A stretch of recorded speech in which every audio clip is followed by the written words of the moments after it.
Selamat malam, saudara-saudari dalam Yesus Kristus. Selamat bertemu kembali dalam renungan malam, Ye shall receive power, atau engkau akan menerima kuasa, oleh Ellen G. White, tanggal 29 Oktober 2025. Mari kita berdoa. Bapa kami yang di sorga, Allah pencipta langit dan bumi, laut beserta segala isinya. Satu-satunya Allah yang benar, yang kami sembah selalu melalui anak-Mu Yesus Kristus. Kami bersyukur dan berterima kasih atas penyertaan dan perlindungan Bapa sepanjang hari dalam seluruh aktivitas dan pekerjaan kami. Pada saat ini, kami akan mendengarkan firman-Mu. Kami mohon karuniakan roh anak-Mu Yesus Kristus berdiam dalam hati kami, menuntun dan mengajar kami agar dapat mengerti firman-Mu dan menghidupkannya. Besertalah dengan kami sepanjang malam ini, ya Bapa. Kami persembahkan doa ini di dalam nama Yesus yang adalah Tuhan dan Juru Selamat kami. Amin. Renungan malam ini akan dibacakan oleh Ibu Rumina Sinaga. Kepada Ibu Rumina, kami persilahkan. Selamat malam. Renungan malam kita tanggal 29 Oktober tahun 2025 berjudul Lebih Banyak Amal. Ayat inti dari Yesaya 58 ayat 9 dan 10. Pada waktu itulah engkau akan memanggil dan Tuhan akan menjawab. Engkau akan berteriak minta tolong dan Ia akan berkata, "Ini aku." Apabila engkau tidak lagi mengenakan kuk kepada sesamamu dan tidak lagi menunjuk-nunjuk orang dengan jari dan memfitnah, apabila engkau menyerahkan kepada orang lapar apa yang kau inginkan sendiri dan memuaskan hati orang yang tertindas, maka terangmu akan terbit dalam gelap dan kegelapanmu akan seperti rembang tengah hari.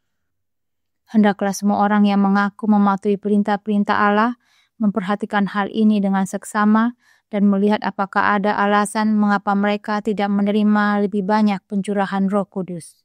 Betapa banyak yang telah mengangkat jiwa mereka kepada kesia-siaan.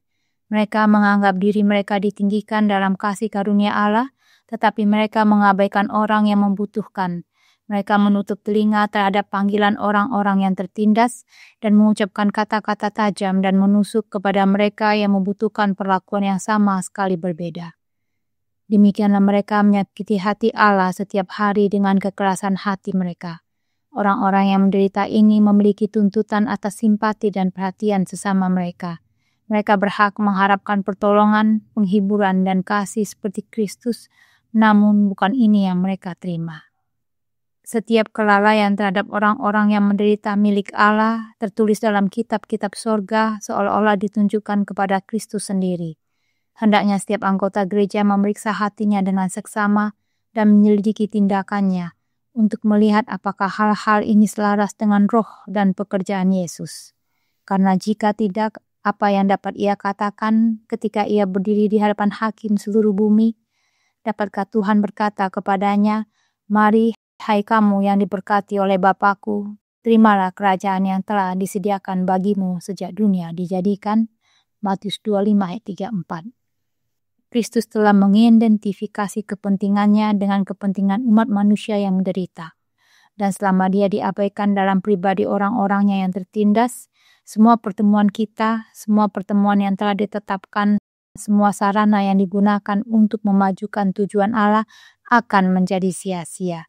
Yang satu harus dilakukan dan yang lain jangan diabaikan. Lukas 11 ayat 42. Tuanku telah ditimbang dengan neraca dan didapati terlalu ringan. Daniel 5 ayat 27. Semua orang yang akan menjadi orang kudus di surga akan terlebih dahulu menjadi orang kudus di bumi. Mereka tidak akan mengikuti percikan api dari api mereka sendiri. Mereka tidak akan bekerja untuk pujian atau mengucapkan kata-kata sia-sia atau menunjuk-nunjuk dalam kutukan dan penindasan. Tetapi mereka akan mengikuti terang kehidupan, menyebarkan terang, penghiburan, harapan, dan keberanian kepada mereka yang membutuhkan pertolongan, dan bukan kecaman dan celaan. Dikutip dari The Review and Herald tanggal 4 Agustus tahun 1891. Demikian bacaan renungan malam kita. Terima kasih atas penata layanan Ibu Rumina. Tuhan Yesus memberkati.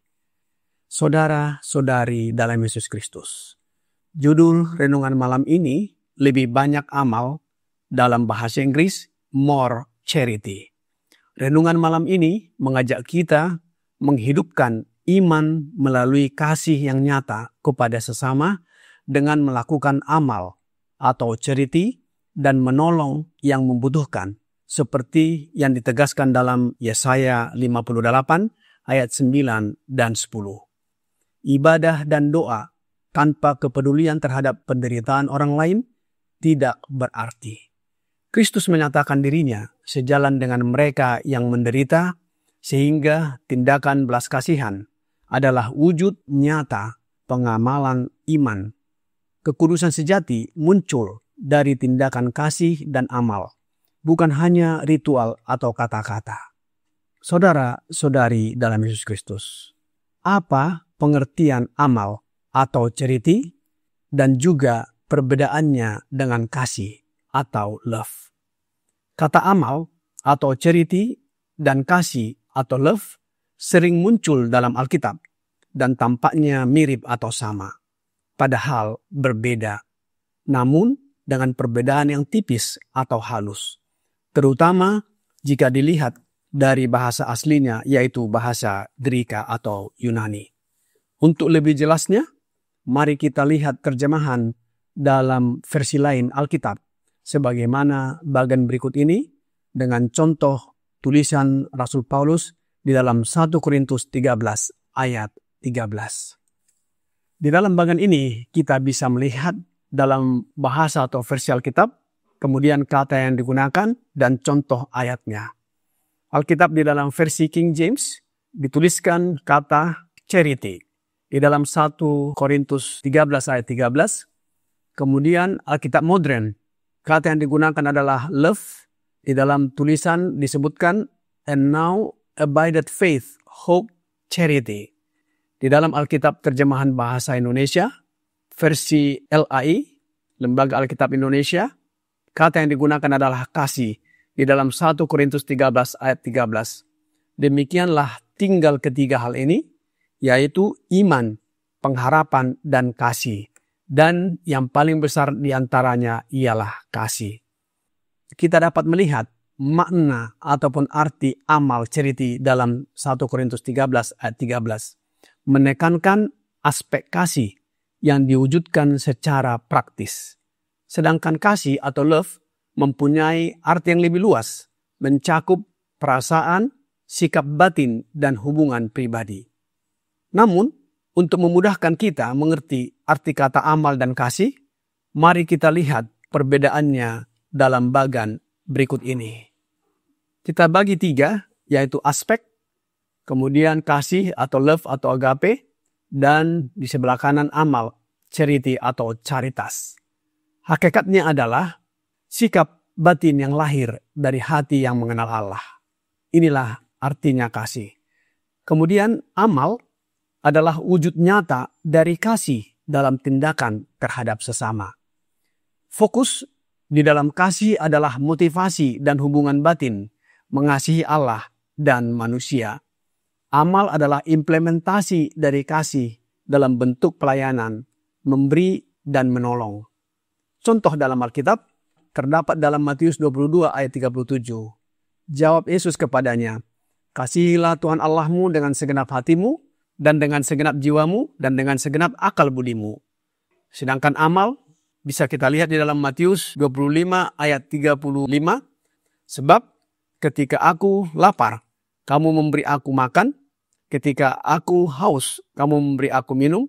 Ketika aku seorang asing, kamu memberi aku tumpangan.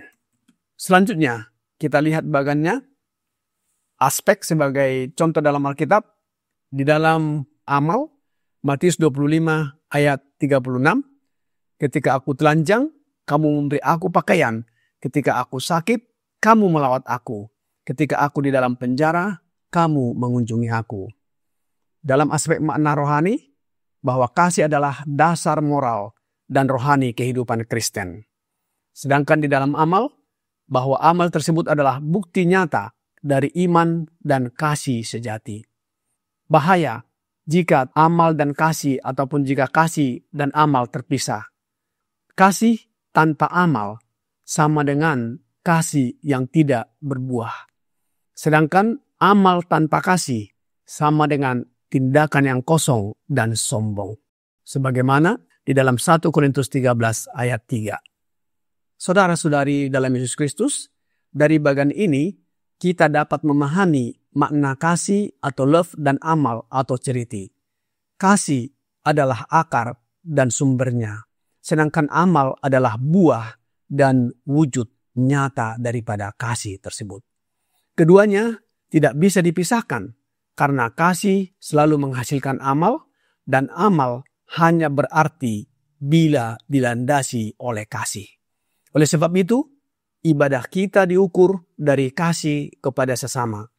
Pencurahan Roh Kudus datang kepada hati yang penuh belas kasihan. Kekudusan di sorga dimulai dari kekudusan dalam perbuatan kita di dunia ini. Semua orang yang akan menjadi orang kudus di sorga akan terlebih dahulu menjadi orang kudus di bumi. Renungan malam, Ye shall receive power, halaman 311, paragraf 5 berkata, semua orang yang akan menjadi orang kudus di sorga akan terlebih dahulu menjadi orang kudus di bumi. Mereka tidak akan mengikuti percikan api dari api mereka sendiri. Mereka tidak akan bekerja untuk pujian atau mengucapkan kata-kata sia-sia atau menunjuk-nunjuk dalam kutukan dan penindasan. Tetapi mereka akan mengikuti terang kehidupan, menyebarkan terang, penghiburan, harapan, dan keberanian kepada mereka yang membutuhkan pertolongan dan bukan kecaman dan celaan. Apa makna kutipan ini bagi kita? Maknanya adalah hanya mereka yang menghidupi kasih Kristus melalui amal, penghiburan, dan kebaikan yang akan layak menerima terang kehidupan kekal. Rasul Paulus dalam suratnya ke jemaat Tesalonika, sebagaimana di dalam 2 Tesalonika 1 ayat 3 berkata, kami wajib selalu mengucap syukur kepada Allah karena kamu, saudara-saudara. Dan memang patutlah demikian, karena imanmu makin bertambah dan kasihmu seorang akan yang lain makin kuat di antara kamu.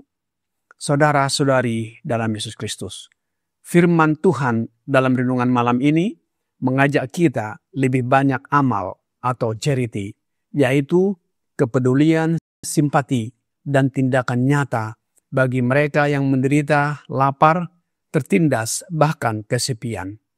Amal bukan soal memberi materi, tetapi mencakup sikap hati yang lembut, kata-kata yang menghibur, tindakan menolong tanpa pamrih, kepedulian yang meneladani kasih Kristus. Tanpa kasih dan kepedulian kepada sesama, segala kegiatan keagamaan menjadi sia-sia. Semua ibadah, pertemuan, dan pelayanan tidak akan berkenan di hadapan Tuhan jika kasih tidak menjadi dasar dalam kehidupan umat-umatnya. Kiranya renungan malam ini membawa pembaharuan bagi kita. Roh Yesus Kristus memenuhi hati kita, menyucikan kita, dan menjadikan kita alatnya yang hidup. Tuhan Yesus memberkati. Mari kita berdoa.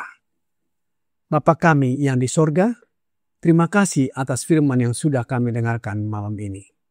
Kami mohon karuniakan Roh Yesus Kristus dalam hidup kami, agar kami dapat menghidupkan kasih Bapa yang kami wujudkan melalui perbuatan kami yang nyata untuk peduli terhadap sesama kami, khususnya saudara-saudari seiman di dalam Yesus Kristus. Sehingga dunia melihat Yesus Kristus melalui perbuatan kami. Biarlah karakter kami diubahkan menjadi sama dengan karakter Yesus hari demi hari, dan akan lebih banyak orang yang kami bawa datang kepadamu. Dengan kehidupan kami yang dikuduskan oleh Roh Yesus Kristus, kami bersedia menantikan kedatangan Yesus yang kedua kali. Oleh sebab itu ya Bapa, mohon ampuni kami atas dosa dan pelanggaran yang kami perbuat. Kami persembahkan doa ini hanya melalui anak-Mu, Yesus Kristus yang adalah Tuhan dan Juru Selamat kami. Amin.